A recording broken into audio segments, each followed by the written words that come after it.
Hi, welcome to HowtoDandD. My name is Fred Weller and today I'm going to talk about Dungeons & Dragons 5e and I'm doing a review of The Rise of Tiamat. I've run this adventure. This is a skeleton adventure. There's a lot of work that you have to do as a dungeon master to run this adventure successfully. It's part of the Tyranny of Dragons storyline and you'll need to run Horde of the Dragon Queen first before running this adventure. And it's supposed to sort of start roughly around level 9, level 8 that you can start building your characters into the storyline. And it's not really a huge combat adventure. One of the things I'll say about this adventure is it's heavy on roleplay. There is exploration, but it's mostly negotiation and diplomacy, and you're going to spend a lot of time focused on trying to get your players to try to get people to assist them in the war against Tiamat. There are going to be spoilers in this video, so if you're worried about seeing what's in the book, I'm going to open it up and I'm going to show you, so be aware it is time to look away, particularly if you're planning to play the game. But if you're a dungeon master, hopefully this will cement for you whether you need to get this book or leave it alone. As always, plenty of really nice artwork. The table of contents goes over each episode. There is a section at the front that goes over things like introduction, background. There's an overview so you can see how all of the chapters or episodes are tied together. It gives you some adventure hooks just in case you didn't have any already, and some additional encounters just to sort of buff up your character's level, because although it's supposed to sort of take place around level 8, level 9, it's probably better if the characters are more like level 10. That's what I tend to find when I was running this. It has information on running the adventure, some of the villains and the allies, and there's a huge section on allies. There's a lot of NPCs in this particular adventure. The first episode is Council of Waterdeep, which I find to be quite a difficult chapter to run. A lot of information, not necessarily the most fun particular chapter to run in any adventure, simply because it feels like bean counting and a lot of rigmarole when we could just get straight into the action, but I'll explain as we go. The next one is episode 2, which is the Sea of Moving Ice, which I had a lot of fun with. Episodes 3 and 4 deal with the Worm Priests. Episode 5 is the Cultists Strike Back, and I'll explain how this is going to fit in at different locations within your adventure. This is why this adventure is a little bit tricky. There's an indication, like a plot line, a flow chart to show you how to put all the pieces together. Episode 6 is the Metallic Dragons Arise, so some negotiation.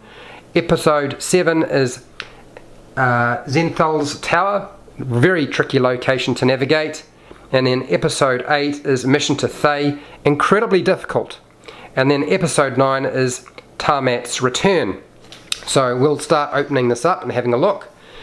The first section covers the background for the adventure, an overview, gives you a line up of how the adventure and chapters are laid out. So stage 1, stage 2, it's described in detail so you know what's going on, because you're going to be jumping back and forth through these chapters. Then stage 3 and finally stage 4. There's a whole lot of information on when you should advance the characters. The adventure hooks, additional encounters are listed here just to sort of fill out space if you need to, and then how to run the adventure. Your villains are detailed, and there's a lot of villains. Some of them will get plastered or taken out pretty quickly. Other villains will live on and cause lots of strife for your players. I found this section useful, but not necessarily absolutely vital. What's really important, I find, is the host of allies that are available, because there is a lot of allies. They talk about the different factions, so that's Order of the Gauntlet, and we went past the Harpers, the Emerald Enclave, the Lords of Alliance, and the Xenth. Then you get all of the different NPCs that you're going to use, and this council meeting is full of NPCs, and you could get carried away and wind up role-playing all of those NPCs. Don't try to do that. I tried doing it. It just caused havoc for me. So episode 1 is the Council of Waterdeep. This is where you start off your adventure, and it builds into the adventure a way of dealing with any kind of problem. So there's basically a solution to deal with no matter where your players are currently in the world. You can get them to the council. It's not going to be a problem. It does detail that. You're going back to Waterdeep, and there are some things they need to do. It covers, because there's multiple council meetings they're going to attend. There's session 1, session 2, session 3, session 4. Each one have different goals. So session 1, you're looking at basically finding out what the Horde of the Dragon Queen is up to. What are they doing? You know, you're going to do some research. You're going to go to the Sea of Moving Ice, or are you going to track down one of the Wyrmspeakers? That's something the players will need to decide on. Each session gives them multiple quests, and they don't have to complete all of those straight away. They can just complete one of them, come back, report on it, and go and do the next one. That's perfectly fine. I found that to work quite well for me. And as I said, you're going to have at least 4 sessions of the council. There is a scoring system which is detailed here, and there's a chart in the back of the book that talks about how to score, how successful they are in achieving their goals, because each council member has a different focus on the different quests that are provided, and that will determine whether they get support from that particular NPC in the council or they don't. And that's important, supposedly, because they need their assistance in the final battle. But I found when I was running this adventure, really no matter what they do, the chances are they are going to be successful. It doesn't actually take an awful lot of effort on the players' part to actually get the points they require to get support from the council members. So I wouldn't worry too much about that. And the scoring system, you know, I could leave it really. I wouldn't worry too much about it. Episode 2 is the Sea of Moving Ice. This is where they're going to find out why that drake horn has sounded, and they're going to find a particular character, an NPC, and track them down and find out what's going on. This is really the sort of the main focus. They're going to encounter what I basically call you can call them the ice hunters, that's what they're called, but I just consider them Eskimos really. And there's a village section on this, a few NPCs. We have a key character that they are trying to track down, which is this character here. This is McCarth the Crimson. If they can find McCarth the Crimson, hopefully all will be well. There is a layout for the caves. Now in this cave there are all sorts of different threats, mostly going to be dealing with kobolds, ice toads, and a few ice trolls. I found that kobolds and ice toads just didn't have a chance. At this point the players are simply so powerful they're going to steamroll through all of that. The environment is quite tough. The map is really useful, so that's the real problem for them, is the location is actually, you know, because it's so cold and slippery, that's what's really going to hold them up. Things like ice time trolls are not going to really stop them.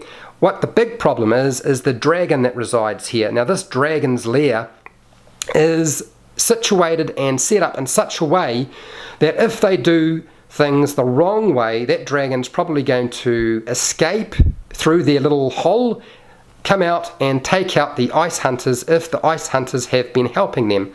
My players had all sorts of problems. They started off getting support and then they ballsed it all up, and things just got messy after that. So it gives you detailed location descriptions and sort of information on that location, and there's a section on the actual lair itself, treasure, and how to conclude that. Then we get on to episode 3 and 4, which is the death of the Wyrmspeakers. This is essentially where the players are going to be asked to try to track down Varum the White, who is one of the Wyrmspeakers, and another Wyrmspeaker, and see if they can either capture them. Capturing a Wyrmspeaker is really important. That's going to get them more brownie points than just killing them. But whether they can actually do that is another story. You get a tomb location. This tomb location is quite interesting because it does have a mummy in it, and it's got a strange layout, and really if the players go in there guns are blasting or spells are blasting and arrows flying, things will be a little bit tricky for them, because there are some traps in here that can cause some problems, and some guardians that will really tie them up. Moving on, there is plenty of information on each section, and probably the most fun is dealing with the crypt. There's a mummy in here, and that particular mummy can actually be incredibly helpful, but if they are aggressive and don't negotiate, like I said, this adventure is really about negotiation. If they don't negotiate, they won't get very far. Things will come undone on them. But if they can do the right thing, they can get past this location and into the back section of that particular tomb. And this is basically where they're going to find Yanti. There's a Yanti setup behind the crypt wall, which they can explore, a temple, and a conclusion to this section. Next we get episode 4, and this is really where they have to head off to the Misty Forest. Now, my players managed to burn that thing down, right down to the ground. There's lots of NPCs with ulterior motives. You've got to be very careful about how you play this one out. It doesn't give you a huge amount of information in terms of maps and stuff, because it does sort of assume that you are just entering a sort of generic village or forest area, communicating, and then you get this map here that you get to explore. These aren't terribly difficult. At this point, the players can probably cast Raise Dead if they have a cleric, or use Reincarnate, although Raise Dead is going to be more important, particularly if they can't get these characters back to the council alive. And really, as I said, getting the characters, the Wyrmspeakers, back alive to the council is top priority, and then it gives you a conclusion once you've dealt with this particular section. Next we get episode 5. This is the Cultists Strike Back. Now, at various points, as the Cult of the Dragon find out that they are thwarting their plans, they are going to send out parties to stop them. And each party or each attack on them gets more powerful and stronger. I used about 2 of these and then I gave up on them. You can use all of them, that's absolutely perfectly fine. The first one is basically just to sort of make it known that this cult of dragons, or the cult of dragons, actually knows that they are operating and causing them strife.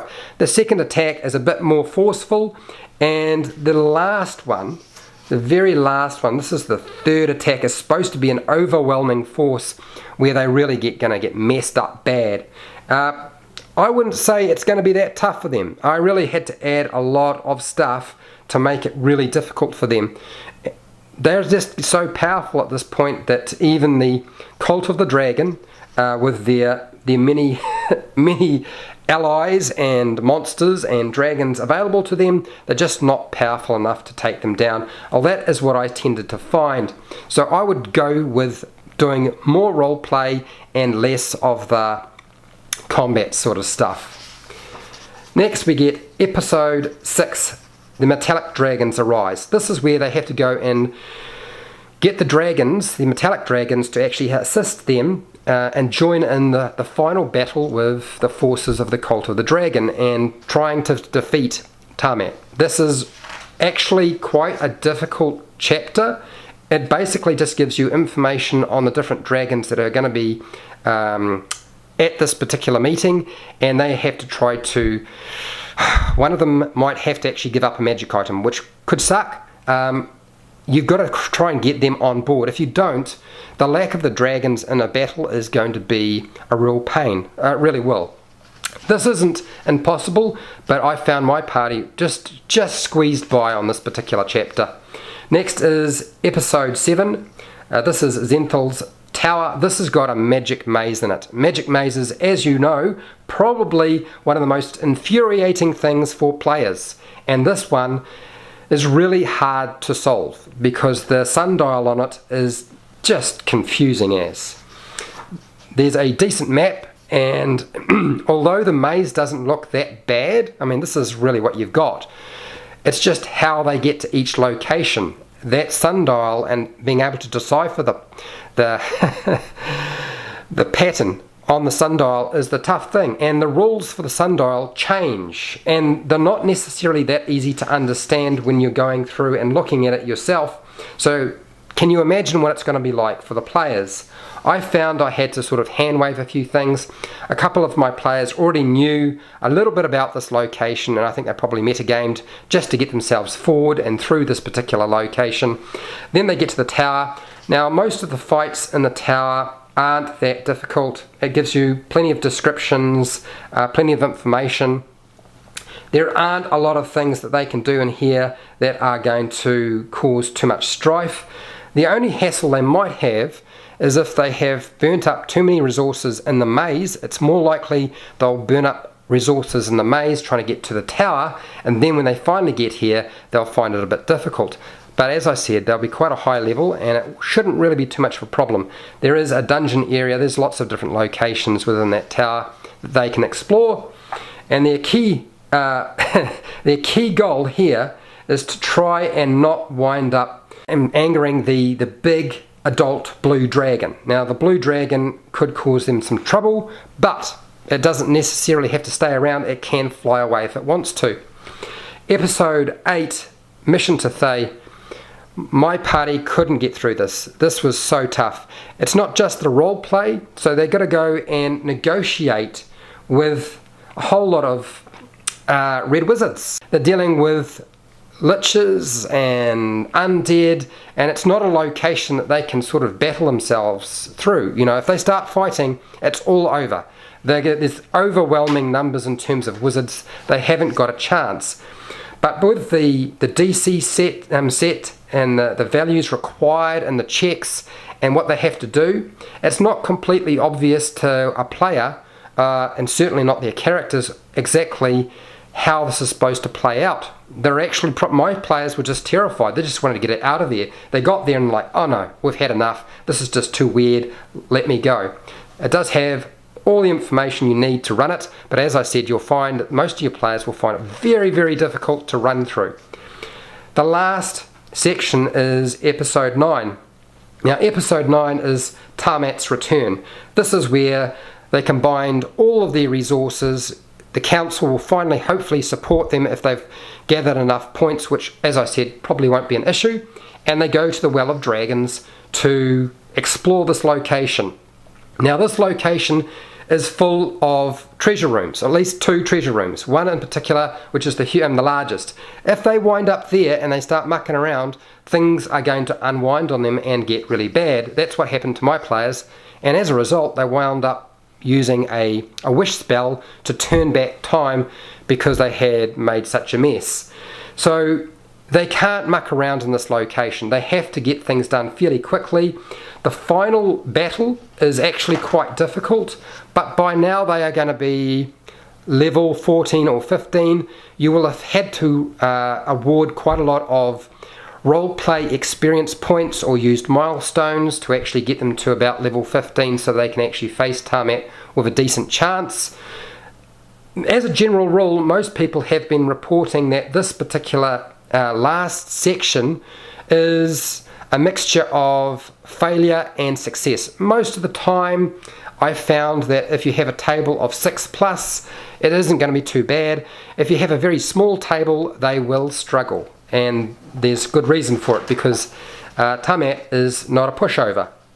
So this gives you some information about the different enemies and allies in the location taking place at the final battle, and it doesn't give you a final full-scale battle. What it does is give you information, and you're supposed to be sort of doing a covert insertion mission to get to the temple past. I mean, how do you get past an entire army of Cult of Dragon supporters? It just doesn't make sense, and so I had to sort of hand wave a lot of that. What I did is I played out a big battle, and during the chaos they snuck in to deal with the temple and Tiamat. And then finally we have some of the aftermath and victory conditions and sort of what can take place, how it's going to work out, and then you get monster stat blocks, which is very useful obviously. And of course the one stat block that you're looking for is Tiamat. And Tiamat is brutal. Very, very powerful. Couple of magic items, nothing much to sort of say about that. And as I said, there's that scorecard on the back. And that's really the gist of it. I'm going to tell you now that you will have to build quite a lot of information into this adventure and a lot more encounters to get into level 15. Otherwise, just hand wave that thing and get them straight there by using milestones. Look, if you found this video helpful or informative, please share, like and subscribe. Make a comment below if you have any questions about the Rise of Tiamat. I have run it, I do know what it's like. I can answer most of your questions, I think. And till next time, keep rolling those 20s.